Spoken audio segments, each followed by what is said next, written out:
जो ये 10 दिन हमारे यहाँ से प्रारंभ हुए। ठीक है, हम यहाँ से प्रारंभ करेंगे। अपने जो 10 दिन यहाँ भाद्रपद के बताए जाते हैं, ये भाद्रपद के 10 दिन ही क्यों बताए गए हैं? आप लोगों को ख्याल में होगा कि चैत्र माह में भी आते हैं एक बार, भाद्रपद में आते हैं दूसरी बार, और तीसरी बार आते हैं माघ जो महीना होता है। इस प्रकार से साल के 12 महीने में 3 बार 10 लक्षण पर्व आते हैं। हम क्या करते हैं, विशेष मात्र इन भाद्रपद में ही मनाते हैं। सीमा जी, भाद्रपद में क्यों मनाया जाता है, इसका विशेष कारण क्या है? क्यों भाद्रपद में मनाए? और दिन में क्या संयम नहीं होता क्या? ऐसा कहते हैं कि जो ये भाद्रपद के दिन है, भाद्रपद का महीना है, ये महीना सर्वश्रेष्ठ माना जाता है। भाद्र का अर्थ होता है कल्याण। क्या कहा? भाद्र का अर्थ होता है कल्याण, और पद का अर्थ होता है कि कल्याण की ओर अग्रसित करे, कल्याण की ओर ले जाए, उसे कहते हैं भाद्रपद। और इसी भाद्रपद के महीने में हम अपने ये 10 लक्षण धर्म रूप मनाते हैं। क्लियर हुआ? हम इन्हीं 10 दिन में क्यों मनाते हैं? क्योंकि चैत्र वाला जो महीना होता है वो तो हमसे मात्र चेतने की बात करता है, वो कल्याण की बात नहीं करता कि तुम कल्याण में लगो। और जो माघ वाला महीना होता है वो भी हमको कल्याणकारी नहीं है। एकमात्र भाद्रपद ही ऐसा महीना है जो महीना हमें कल्याणकारी है, हमें मुक्ति के मार्ग में लगाने वाला है, हमें कल्याण को देने वाला है, हमें मोक्ष मार्ग में लगाने वाला है। इस प्रकार का ये महीना है। इसलिए रचना जी, हम इन दिनों में, इन महीने में ये 10 लक्षण पर्व को विशेष मनाते हैं। आप लोगों ने सुना होगा कि देवों में संयम नहीं होता, है ना? देवों में संयम नहीं होता। संयम एकमात्र मनुष्य गति में धारण किया जा सकता है। जब पालकी उठाने की बात आती है तो उस समय देव क्या करते हैं? झोली फैलाकर खड़े हो जाते हैं कि मेरी झोली में मनुष्य भव दे दीजिए जिससे मैं संयम धारण कर सकूं। क्या कहा? देव अपनी झोली फैला लेते हैं कि हमें संयम धारण करने के लिए मनुष्य भव दे दीजिए, और वो संयम तो एकमात्र मनुष्य भव में होता है, और वही संयम के ये पर्व हैं। ध्यान रखिएगा, ये जो 10 लक्षण धर्म के जो पर्व हैं, ये पर्व संयम के पर्व हैं, भक्ति के पर्व नहीं है। भक्ति के पर्व होते हैं अष्टानिका पर्व। कौन से पर्व होते हैं? जो अष्टानिका पर्व होते हैं वो पर्व कहलाते हैं भक्ति के। और ये जो हमारे पर्व हैं शाश्वत पर्व, जो किसी ने भी नहीं बनाए, किसी भी व्यक्ति विशेष से जुड़े हुए नहीं है, मात्र शाश्वत पद है, अनादि काल से अनंत काल तक रहने वाले हैं। इनका कोई भी कर्ता धर्ता नहीं है कि मानो इस दिन इनका निर्वाण हुआ हो, इन्होंने मोक्ष की प्राप्ति की हो इसलिए इन 10 धर्मों को मनाते हैं, ऐसा नहीं है। ठीक, विशेष ख्याल में रखना इस बात। फिर कहते हैं कि जो ये 10 दिन हैं ये संयम के दिन हैं, और जो 10 जो हमारी अष्टानिका आते हैं वो भक्ति के पर्व होते हैं। सबसे महत्वपूर्ण बात, जो अष्टानिका होती हैं वो देवों के लिए विशेष रहते हैं पर्व। क्या कहा? जो अष्टानिका के पर्व आते हैं वो पर्व देवों के लिए विशेष रहते हैं। क्यों? क्योंकि वो तो भक्ति के पर्व हैं, और देव भक्ति आराधना कर सकते हैं लेकिन संयम धारण नहीं कर सकते। और ये जो 10 धर्म आते हैं ये धर्म हमारे विशेष हैं, हमारे कार्यकारी हैं, हमें कल्याणकारी हैं। क्यों है हमें कल्याणकारी? हमें मोक्ष के मार्ग में लगाने वाले हैं, मुक्ति का मार्ग बताने वाले हैं। इसलिए 10 धर्मों को विशेषकर जानना चाहिए। ठीक, ये संयम के पर्व हैं, और इन्हें संयम से जानेंगे तो निश्चित हमारी मुक्ति होगी। 10 धर्म माने आत्मा के लक्षण। आत्मा के 10 प्रकार के लक्षण होते हैं। क्या कहा सुमन जी? आत्मा के 10 लक्षण होते हैं। हमने तो अभी तक आत्मा के एकमात्र 2 लक्षण सुने हैं, एक तो जानना और एक देखना। लेकिन आत्मा के 10 लक्षण और होते हैं। कौन कौन से?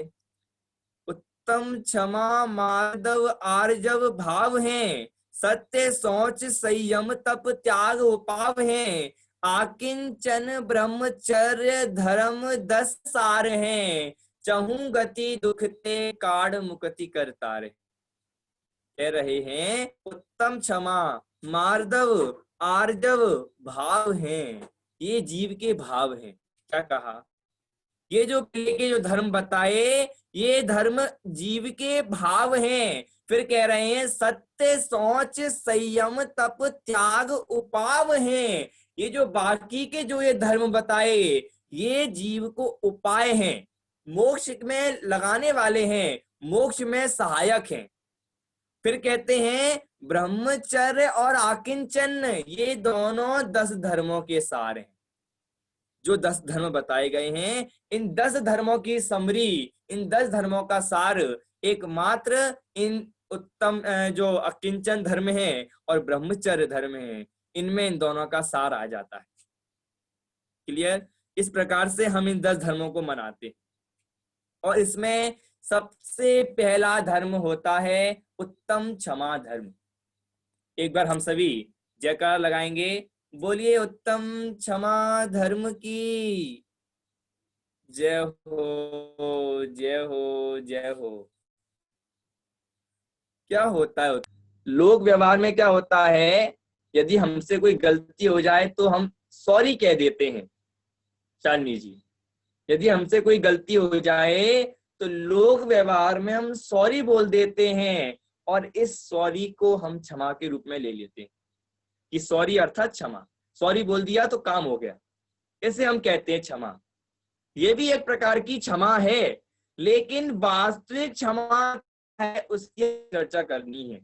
वास्तविक क्षमा किसे कहते हैं, वास्तविक क्षमा कितने प्रकार की होती है, या वास्तविक क्षमा किस किस प्रकार से हम जान सकते हैं, उसकी चर्चा यहाँ पर करेंगे। उत्तम क्षमा, उत्तम का जो सूचक लगाया है, उत्तम का अर्थ होता है सम्यक दर्शन। क्या कहा? उत्तम का अर्थ होता है सम्यक दर्शन, समीचीन दर्शन, यथार्थ दर्शन, सच्चा दर्शन, वो कहलाता है उत्तम। हमने तो बाल बोध में पढ़ा है, जो लोक में सबसे महान होता है उसे उत्तम कहते हैं।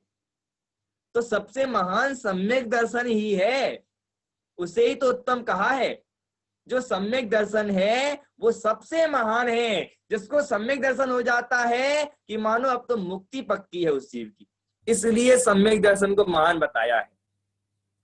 तो यहाँ कह रहे हैं उत्तम का अर्थ सम्यक दर्शन होता है, और जो उसके साथ में क्षमा शब्द लगा है, यदि सम्यक दृष्टि जीव यदि उत्तम शब्द धारण कर ले, माने सम्यक दर्शन धारण कर ले, तो उस जीव के जीवन में क्षमा फैल जाती है, या क्षमा भाव अंतरंग में उतर जाता है। अभी हमने प्रतिक्रमण किया था, प्रत्येक जीवों से क्षमा मांगी थी कि प्रत्येक जीव हमें क्षमा करें, और हमारे और हम और जितने भी जीव हमसे दुखी हैं, हम उनको क्षमा करते हैं। माने हमने क्षमा मांग भी ली और क्षमा कर भी दी। ये क्षमा के दिन 2 बार आते हैं, पता है आप लोगों को? सबसे पहला दिन होता है उत्तम क्षमा, और एक अंतिम दिन आता है क्षमा वाणी। पहले हम क्षमा मांगते हैं, फिर अंतिम दिन क्षमा मांगते हैं। क्या कहा? पहले दिन हमारी क्षमा हो जाती है, माने प्रत्येक जीवों के प्रति क्षमा का भाव हो जाता है, और अंतिम दिन जो हमारी क्षमा वाणी का दिन होता है, उत्तम क्षमा, उत्तम क्षमा, उत्तम क्षमा कहते रहते हैं, वो हमारे उत्तम क्षमा का दिन होता है, क्षमा वाणी का दिन रहता है। अब इसमें विशेष क्या जानना है कि जो ये 10 धर्म हैं, ये 10 धर्म 5 पापों का त्याग कराने वाले हैं। ध्यान दीजिएगा, क्या क्या करने वाले हैं? 5 पापों का त्याग कराने वाले हैं, 4 कसायों का अभाव कराने वाले हैं, 9 कसायों का त्याग कराने वाले, इस प्रकार के धर्म हैं। देखिए, सबसे पहले जो 4 धर्म बताए, वो 4 धर्म 4 कसाय को दूर करने वाले हैं। पहला धर्म क्रोध, दूसरा मान, तीसरा माया, और चौथा लोभ। और आगे के जो 5 धर्म हैं वो आगे के 5 धर्म 5 पापों का त्याग कराने वाले। क्लियर। और जो अंतिम अंतिम में धर्म रह जाते हैं आकिंचन ब्रह्मचर्य इत्यादि, ये धर्म हमको 9 कर्म इत्यादि का त्याग कराने वाले हैं कि जो परिग्रह है, शरीर आदि है, मिथ्यात्व है, मोह राग द्वेष है, स्त्री वेद पुरुष वेद नपुंसक वेद, इन सभी वेदों का त्याग कराने वाले हैं, ब्रह्मचर्य पद धारण कराने वाले। आकिंचन माने अंतरंग परिग्रह, बहिरंग परिग्रह, जितने भी परिग्रह हैं सब प्रकार के परिग्रहों का त्याग कराने वाले हैं। ऐसे हैं हमारे 10 लक्षण धर्म।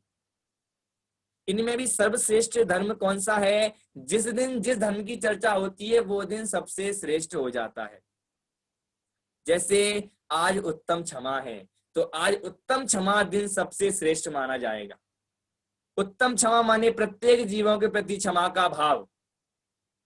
अर्घावतारण असी प्रहारन में सदा समता धरे।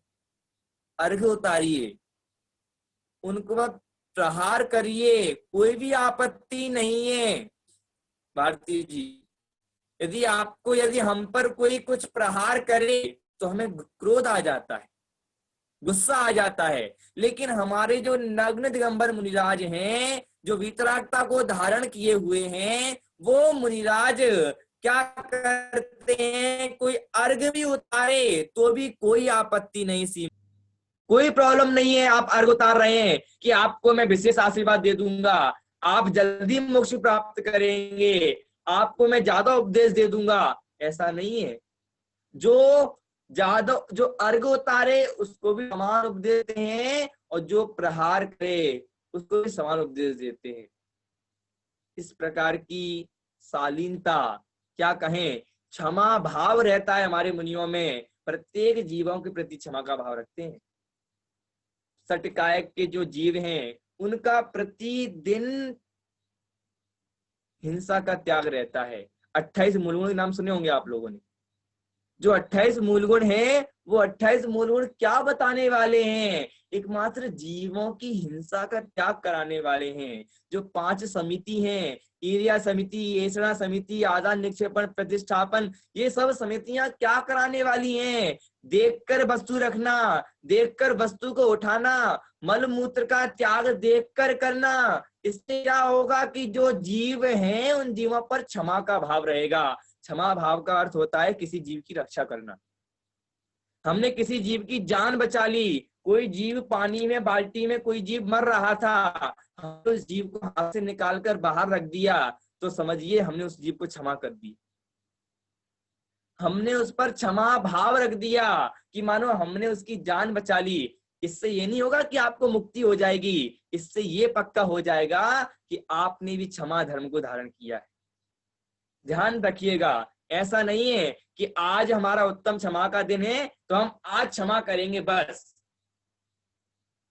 कल क्या करेंगे? कल सबको मारेंगे, कल बहुत क्षमा किया था मैंने तेरे को। ऐसा नहीं करना है।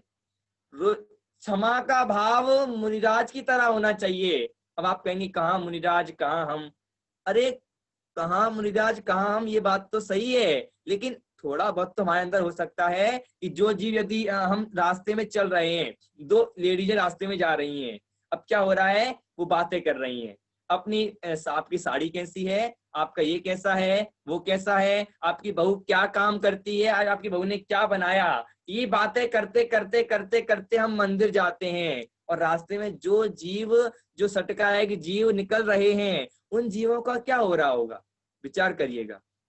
जो 5 इंद्रिय, जो हमारे पास पंच इंद्रिय है, स्पर्शन घ्राण चक्षु कर्ण, यदि हमने इन 5 इंद्रियों को धारण करने के भी इनका सदुपयोग नहीं किया तो मान लीजिए आपकी अधोगति निश्चित है, आप नरक गति में निश्चित जाएंगे यदि आपने उत्तम क्षमा धर्म को धारण नहीं किया। उत्तम क्षमा धर्म सबसे श्रेष्ठ धर्म कहा जाता है, जो हमने दिगंबर मुनिराजों ने धारण किया है। ऐसा धर्म हमारे जीवन में कब आएगा? विचार करिएगा नीतू जी। ये जो धर्म है, ये धर्म हमें अपने अंतरंग में धारण करना है। क्योंकि पहले प्रथम में प्रथम क्या कह दिया, ये आत्मा के धर्म है, ये पुद्गल के धर्म नहीं है, ये धर्म के धर्म नहीं है, ये अधर्म द्रव्य के धर्म नहीं है, ये काल द्रव्य के धर्म नहीं है, ये एकमात्र 6 द्रव्यों में से एकमात्र ध्रुव शुद्धात्मा के धर्म है। उन धर्मों को धारण करने के लिए हमें इन धर्मों के जो जानकारी है, इन धर्मों की जो विशेष विशेष जो मान्यताएं, उनको जानना पड़ेगा। कोमल जी, धर्म को धारण करने के लिए हमको धर्मी बनना पड़ेगा, ज्ञान को धारण के लिए हमको ज्ञानी बनना पड़ेगा, तब जाकर हम धारण कर पाएंगे। आ रही बात ख्याल में? इस प्रकार से यदि हम धारण करेंगे तो विचार करिएगा, ये उत्तम क्षमा धर्म हमारे अंतरंग में एक न एक दिन जरूर प्रकट हो जाएगा। एक लाइन आती है, सुनाता हूं मैं आप लोगों को। क्षमा करे और क्षमा मांग ले, जीत है इसमें हार नहीं। क्षमा वीर का आभूषण है, कायर का श्रृंगार नहीं, कायर का श्रृंगार नहीं। क्षमा करे और क्षमा मांग ले तो कहते हैं ये जीत है, इसको हार नहीं कहा शास्त्रों। यदि आपने किसी व्यक्ति के सामने क्षमा मांग ली, आपको लग रहा है कि मेरे क्षमा मांगने से बात यहीं पर खत्म हो जाने वाली है, यहीं पर सब नाश हो जाने वाला है, विकारों का अभाव हो जाने वाला है, और आपने उस समय पर क्षमा मांग ली, आप उस समय क्षमा भावी हो गए, तो समझ लीजिएगा कि आपने जंग जीत ली। हारते हुए भी व्यक्ति जीत जाता है। जानते हैं आप लोग, जो व्यक्ति हार जाता है वो व्यक्ति कहीं ना कहीं जीत जाता है। शालिनी जी, हम क्या मानते हैं कि हम जीते हैं तो ही जीते हैं, और यदि हम हार गए तो हम हार गए। ऐसी जो हमारी मान्यता है, ये मान्यता हमारी खोटी मान्यता है। ये मान्यता 84 लाख योनि में घुमाने वाली है। नेहा जी, यदि हम ये जान लें कि एक क्षमा मात्र से जीव का कल्याण हो जाएगा, एक क्षमा मात्र से जीव मुक्ति में लग जाएगा, एक क्षमा मात्र से जीव मोक्ष के मार्ग में अग्रसर होगा, तो इसी बात के लिए आचार्य कुंद कुंद देव ने भी अपने समय सारजी ग्रंथ में जो भी 415 गाथा लिखी हैं, उनमें एकमात्र ध्रुव शुद्धात्मा को बताया है। उन्होंने हमारे ऊपर क्षमा भाव रखा, हम पर क्षमा कर दिया। नीतू जी, क्या किया उन मुनियों ने? हम पर क्षमा का भाव कर दिया, कि मानो हमें क्षमा कर दिया हो कि हे भव्य जीवो, अब तुम इन गाथाओं को पढ़कर अपने स्वरूप को जान लो कि तुम्हारे अंदर भी सिद्ध पर्याय पड़ी हुई है, तुम्हें कहीं नहीं जाना। तुम उत्तम क्षमा धर्म को धारण करोगे तो तुम सुखी हो जाओगे। अरे आप तो रोजाना अलग बात करते थे, आज उत्तम क्षमा धर्म आया है तो आप उत्तम क्षमा क्षमा करते जा रहे हैं। क्या कहा? जिस दिन जिसकी महत्वता होती है उसी को ज्यादा गाया जाता है। ये तो परंपरा बन गई है। जैसे आज हम उत्तम क्षमा दिन को गा रहे हैं और कल हम मार्दव को गाएंगे, क्षमा भूल जाएंगे, ऐसा हो जाता है। लेकिन हमें इन 10 धर्मों को लगातार जानना है कि ये 10 धर्म आत्मा के धर्म हैं। आत्मा के जाने किसी और के धर्म नहीं है, हमारे स्वयं के धर्म हैं। कभी अब विचार करिएगा, जब 10 धर्मों की चर्चा आती है तो हम क्या सोचते हैं? भगवान के धर्म हैं, ऐसा इनकी पूजा करो, इनकी आराधना करो और इन्हीं भगवान बने रहने दो। लेकिन ये विचार करना, हम यदि 10 धर्मों की पूजा कर रहे हैं तो हम अपनी पूजा कर रहे हैं, अपने लक्षणों की पूजा कर रहे हैं, क्योंकि ये लक्षण किसी और के नहीं है, लक्षण तुम्हारे हैं, तुम्हारे अंतरंग में पड़े हुए हैं, बस तुमने प्रकट नहीं कर पाए इनको। और यदि तुम्हारा प्रत्येक जीव के प्रति क्षमा का भाव जिस दिन हो, समझ लेना हमें उत्तम क्षमा धर्म प्रकट हो गया। गुस्सा नहीं आया, गुस्से को कंट्रोल कर लिया, समझ लीजिए उत्तम क्षमा धर्म प्रकट हो गया। जीतते हुए भी हार गए, क्या कहा? आप जीतने वाले थे लेकिन दूसरे की खुशी के लिए आप हार गए, तो उस हार में भी आपने उत्तम क्षमा धर्म धारण कर लिया। विचार करिएगा, इस प्रकार का उत्तम क्षमा धर्म होता है। और यदि हम उत्तम क्षमा धर्म धारण करेंगे तो हमारी मुक्ति कहीं नहीं है। बहुत बहुत आचार्यों ने कहा है। आचार्य उमा स्वामी देव ने भी अपने मोक्ष शास्त्र जी ग्रंथ में जो 357 सूत्र लिखे हैं उनमें आत्मा को बताने के लिए लिखे हैं कि सम्यक दर्शन ज्ञान चारित्राणी मोक्ष मार्ग। प्रियंका जी कि सम्यक दर्शन, सम्यक ज्ञान, सम्यक चारित्र, ये तीन मोक्ष के मार्ग हैं और इन तीनों को धारण करने के लिए उत्तम क्षमा धर्म धारण करना पड़ेगा। उत्तम क्षमा धर्म धारण करने का अर्थ होता है आपने गुस्से पर कंट्रोल कर लिया। अपने गुस्से पर कंट्रोल करने का नाम है उत्तम क्षमा धर्म। ऐसा ही नहीं है कि सामान्य रूप से सभी जीवों को क्षमा करना और स्वयं क्षमा के भाव में रह जाना। श्वेता जी, इस प्रकार से क्षमा धर्म नहीं होता। क्षमा दो प्रकार की होती है, एक तो दूसरे पर क्षमा और एक स्वयं पर क्षमा। दो प्रकार की क्षमा बता दी मैंने। दो प्रकार की क्षमा होती हैं, माने दूसरे व्यक्ति को क्षमा करना, किसी व्यक्ति को बचाना, किसी व्यक्ति की रक्षा करना, नीतू जी, उसे कहते हैं दूसरे की क्षमा करना। लेकिन अपनी क्षमा क्या होती है? अपने आत्मा में राग मत होने देना, द्वेष मत होने देना, गुस्से को मत आने देना, ये कहलाती है अपनी आत्मा की क्षमा। अपने आत्मा पर भी क्षमा करके देखो, एक बार आत्मा पर क्षमा हो जाएगी तो अनंत काल तक सुख भोगेंगे। श्वेता जी, जब तक आत्मा को क्षमा नहीं करेंगे तब तक कभी भी सुखी नहीं होने वाले। हम क्या करते हैं? दूसरों को क्षमा करने में लगे रहते हैं। इन जीवों पर क्षमा हो, इन जीवों पर क्षमा हो, कोमल जी पर क्षमा हो, रचना जी पर क्षमा हो, लेकिन हमने कभी अपने ऊपर क्षमा नहीं किया। अपने को क्षमा नहीं किया कि मेरे में राग नहीं होना चाहिए, मुझे राग नहीं करना है, मुझे द्वेष नहीं करना है। मैं क्या हूं? मैं ज्ञानानंद स्वभावी हूँ, मैं ज्ञानानंद स्वभावी हूँ, मैं हूँ अपने में स्वयं पूर्ण, पर से मुझ में कुछ गंध, माने पर की मुझ में कुछ भी गंध नहीं है, मैं अपने में परिपूर्ण हूँ। फिर भी मैं क्या अनादिकाल से सोचता हुआ आया हूँ, जड़ चेतन की सब परिणति प्रभु अपने अपने में होती है, अनुकूल कहे प्रतिकूल कहे यह झूठी मन की वृत्ति है। माने अनुकूल कहें और प्रतिकूल कहें, ये सब झूठी मन की वृत्तियां हैं, ये बाहर की वृत्तियां नहीं है। अनादिकाल से जो मैं स्वामी कल से सुचिता को माना, शुद्ध निजातम सम्यक रत्नात्रय निधि को नहीं पहचाना। सम्यक रत्नात्रय अर्थात उत्तम क्षमा धर्म को नहीं पहचाना। कभी भी मैंने चार प्रकार के जो हमारे क्रोध मान माया लोभ, इनको नहीं पहचाना। यदि इनको मैं पहचान जाता तो आज मुझे शुरू के चार धर्म प्रकट हो जाते, उत्तम क्षमा मार्दव आर्जव सत्य। इन चार धर्म प्रकट करने के लिए चार क्रोध मान माया लोभ, इनका अभाव करना पड़ेगा।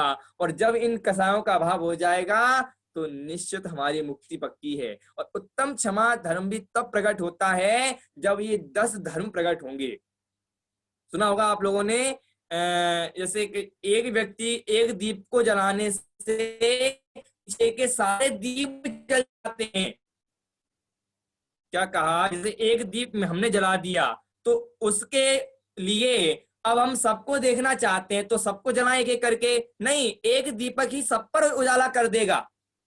हमने यहाँ पर दीपक रखा और वो दीपक सभी दीपों पर उजाला कर देगा, माने सभी दीप दिखने लगेंगे। उसी प्रकार यदि उत्तम क्षमा धर्म प्रकट हो गया तो आगे के धर्मों को प्रकट करने की आवश्यकता नहीं है। आगे के धर्मों को प्रकट नहीं करना पड़ेगा, वो युगपद हो जाएंगे। युगपद का अर्थ होता है एक साथ, एक साथ प्रकट हो जाएंगे। उत्तम क्षमा धर्म प्रकट तो करिए। उत्तम क्षमा धर्म यदि हमारे अंतरंग में प्रकट हो गया, हमारे अंतरंग में ये गुस्से का भाव दूर हो जाएगा। कोमल जी, बच्चों पर से गुस्सा का भाव हट जाएगा। बच्चे कुछ भी करें, गुस्सा नहीं आना चाहिए। यदि ऐसा हमारे अंदर भाव प्रकट हो गया तो कोमल जी आज आपके अंदर उत्तम क्षमा धर्म प्रकट हो जाएगा। हाँ, वचन लीजिए कि आप कभी भी माँ क्या नाम है उसको नहीं डांटेंगी। चलिए ठीक है, ध्यान रखिएगा कि बच्चों को डांटना पड़ता है, लेकिन यहाँ पर हम विशेष चर्चा इतनी ही है कि हम उत्तम क्षमा धर्म को धारण करेंगे तो हमारे गुस्से का अभाव होगा, और जब गुस्सा दूर हो जाएगा तो हमारे अंदर शांति प्रकट होगी, संयम प्रकट होगा, क्योंकि ये धर्म संयम के धर्म हैं। और जब हम संयम धर्म पालन करेंगे, संयम धारण करेंगे, क्योंकि अपने आप को हमें भव्य जानना चाहिए। कैसे जानना चाहिए कि जो बताइए, स्वर्गों में हम सुख मानते हैं, स्वर्गों में वैभव होता है, देव जो चाहे वो खा सकते हैं, है ना, उनका जो भी उनका भोजन होता है, उनका सब उतर जाता है, उनका मुंह भी झूठा नहीं होता, तो वो तो सबसे महान होने चाहिए। लेकिन सबसे महान तो हम हैं, मनुष्य गति के जीव। श्वेता जी ने कर दिया, नहीं है, क्या बात है, हम हैं सबसे महान, देवगति के जीव नहीं है। क्यों है? क्योंकि जब तीर्थंकर भगवान की पालकी उठाने की बात आती है, जब तीर्थंकर भगवान की पालकी की बात आती है, तो देव झोली फैला देते मनुष्यों के सामने कि हे प्रभु, हे नाथो, मुझे मनुष्य दे दीजिए जिससे मैं भी तीर्थंकर भगवान की पालकी उठा सकूं। लेकिन ऐसा हर किसी को नहीं मिलता। पुण्य से हो स्वर्ग नरक निवास हो, वे पाप से पर मुक्ति रमणी प्राप्त होती आत्मा के ध्यान से, आत्मा के ध्यान से। माने मुक्ति रमणी तो आत्मा के ध्यान से होगी। पुण्य स्वर्ग का कारण है और पाप अधोलोक का कारण है, लेकिन जो मुक्ति रमणी है वो तो संयम से आत्मा के द्वारा प्राप्त होगी। कितने भी देव बन जाओ, कुछ भी बन जाओ, कुछ नहीं कर सकते। जब तक मनुष्य भव धारण नहीं करोगे, मुक्ति नहीं होगी। और मनुष्य भव में भी संयम धर्म धारण करना पड़ेगा, और संयम तुम्हारे अंदर प्रकट हो जाएगा तो ये उत्तम क्षमा आदि 10 लक्षण धर्म प्रकट हो जाएंगे। और हम भी इन 10 लक्षण धर्मों को जानकर अपनी अंतरंग आत्मा शुद्ध करें, अंतरंग दृष्टि करें, और वास्तव में विचार करें कि इतना सुंदर उत्तम क्षमा का आज दिन है, हमारे अंतरंग में ऐसे भाव ही नहीं आए कि हम जीवों की हिंसा करें। हम आज अहिंसा अणुव्रत पालन कर लें। अहिंसा महाव्रत पालन करने में सामर्थ्य हमारी नहीं है, लेकिन अहिंसा अणुव्रत तो कर सकते हैं, क्योंकि अहिंसा अणुव्रत कहे जाते हैं श्रावकों के, और हम भी सामान्य से श्रावक ही हैं।